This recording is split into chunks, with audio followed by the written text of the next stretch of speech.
देवा स्टूडियो।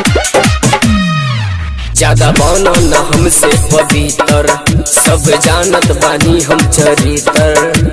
देखले पानी गइल रहलू अभिषेक हॉल के भीतर, अभिषेक हॉल के भीतर। ज्यादा बनो न हमसे पवित्र, सब जानत बानी हम चरित्र।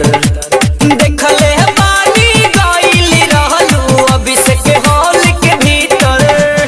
एकरा पेज पर साइन न करबी त भोकल बिया रे, एकरा पेज पर साइन न करबी त भोकल बिया रे।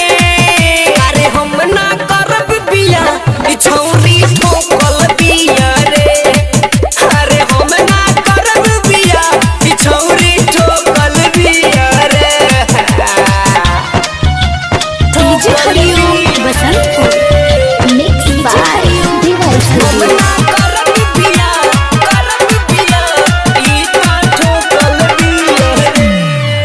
जाले मुकेश के रोजे दुकानी उ करेले सेवा पानी।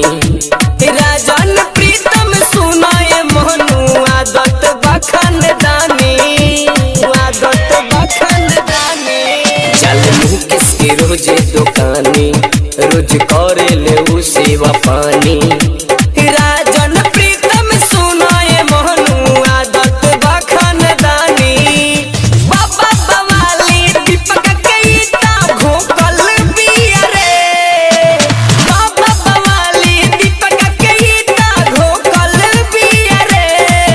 अरे हम ना करब बिया ई छौरी ठोकल बिया रे, अरे हम ना करब बिया ई त ठोकल बिया रे।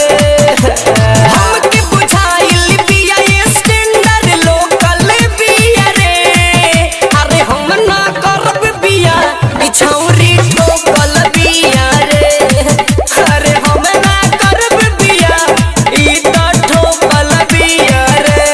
देवा रिकॉर्डिंग स्टूडियो, दिघवा दुबौली।